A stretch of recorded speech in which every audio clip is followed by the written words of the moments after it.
చివరకు పోలీసు వాళ్ళు కూడా మద్యం తాగి విచ్చలవిడిగా వ్యవహరిస్తున్నారు అని అంటే ఆశ్చర్యం వేస్తుంది. అంటే ఏ రకమైనటువంటి పర్యవేక్షణ కొండ మీద పూర్తిగా కరువయింది.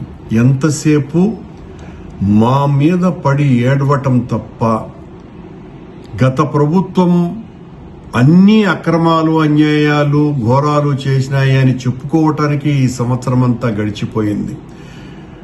ఈ సంవత్సరం అంతా కూడా వీళ్ల పాలనలో ఎన్ని రకాలైనటువంటి ఘోరాలు, అపచారాలు జరిగినాయి అన్నటువంటి దాని మీద సమీక్షలు చేయటం కానీ, సరిదిద్దుకోవటం కానీ, ఇలాంటి కార్యక్రమాలు ఒక్కటి కూడా చేయకపోవటం మూలంగా ఈ రోజున ఏపీఎస్పీ బెటాలియన్కు సంబంధించినటువంటి 3 పోలీసులు పోలీసు వాహనంలో తప్పతాగి కొండకు వచ్చి అక్కడ సచివాలయం దగ్గర యాక్సిడెంట్ చేస్తే అక్కడ వాళ్ళ ఆ జీపు టైరు కూడా పంక్చర్ అయిపోయి వాళ్ళ గొడవల్ని చూసి అక్కడ ఉన్నటువంటి స్థానికులు అబ్జర్వ్ చేసిన తర్వాత పోలీసు వాళ్ళు వచ్చి డ్రంక్ అండ్ డ్రైవ్ టెస్ట్ చేస్తే వాళ్లకు 300 పాయింట్లు వచ్చినాయి అని అంటే పోలీసు వాళ్లే మమ్మల్ని ఎవ్వరూ ఏం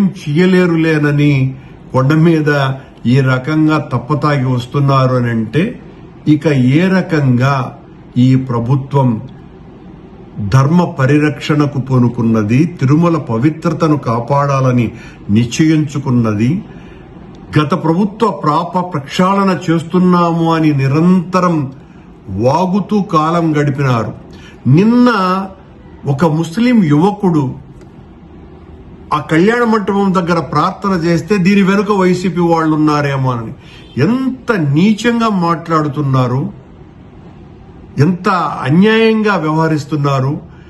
మీరు మీ హయాంలో జరుగుతున్నటువంటి తప్పులు జరగకుండా ఉండటానికి ఏం చెయ్యాలన్నటువంటి విషయాల పట్ల శ్రద్ధ వహించకుండా నిన్న ఆ రకంగా మాట్లాడాడు ఒక బోర్డు సభ్యుడు. ఆ బోర్డు సభ్యుడు ఇంత దారుణంగా మాట్లాడతారని ఊహించటానికి కూడా కష్టంగా ఉంది. ఈ రోజున 3 పోలీసు వాళ్లే, ఏపీఎస్పీ బెటాలియన్ కు సంబంధించినటువంటి 3 పోలీసు వాళ్లు తప్పతాగి కొండ మీద వీరంగం చేసి అక్కడ డ్రంక్ అండ్ డ్రైవ్ లో దొరికినారు అని అంటే ఇక ఎవరు రక్షిస్తారు కొండని? ఎవరి పర్యవేక్షణ ఉన్నది? ఎవరైనా పట్టించుకుంటున్నారా? ఎంతసేపు మీ పైరవీలు, మీ విఐపీలకు ఊడిగాలు, మీ దర్శన టికెట్లు అమ్ముకోవటాలు, వీళ్లతో మీరు కాలం గడుపుతూ మా మీద అబండాలు ఇంకా సంవత్సరం గడిచిపోయినా మీరు అధికారంలోకి వచ్చి మా మీద మాట్లాడటమే తప్ప అక్కడ జరిగే ప్రతి అన్యాయానికి ఈ రోజున ఈ 3 పోలీసు వాళ్ళు తాగి వచ్చిన దానికి కూడా ఆ బోర్డు సభ్యుడు దీని వెనుక వైసీపీ వాళ్ళు ఉన్నారేమో అని చెప్పినా కూడా ఆశ్చర్యపడాల్సిన పనిలే.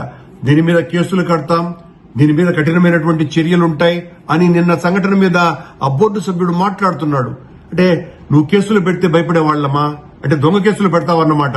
నీ హయాంలో జరుగుతున్నటువంటి తప్పుల్ని సరిదిద్దుకునేటువంటి కార్యక్రమాలు చేయకుండా అక్కడ జరుగుతున్నటువంటి తప్పులని ఎత్తి చూపిన దానికి వైఎస్ఆర్ కాంగ్రెస్ పార్టీ నాయకుల మీద కేసులు పెట్టి జైళ్లలోకి పంపిస్తావా? ఎంత దారుణంగా ఉందండి. అక్కడ మీ పాలనలో పాప ప్రక్షాళన చేస్తాము అని చెప్పి మీరు వచ్చిన తరువాత నిరంతరము అపచారాలు, అన్యాయాలు, ఘోరాలే జరుగుతున్నాయి. ఇప్పటికైనా కూడా దీన్ని సరిదిద్దుకోవాల్సిన బాధ్యత గుర్తెరగండి. నీచమైనటువంటి ఆరోపణలు చేయటం మానేయండి. ఈరోజు పోలీసు వాళ్లే వచ్చి ఈ రకంగా తాగి అక్కడ ప్రవర్తించినటువంటి తీరు మొత్తం రాష్ట్ర ప్రభుత్వానికే సిగ్గుచేటు, తిరుమల క్షేత్రానికే అవమానకరమైనటువంటి విషయం ఇది. ఇలాంటి వాట్ల పట్ల ఇప్పటికైనా కళ్లు తెరవవలసిందిగా రాష్ట్ర ప్రభుత్వాన్ని కోరుతున్నా.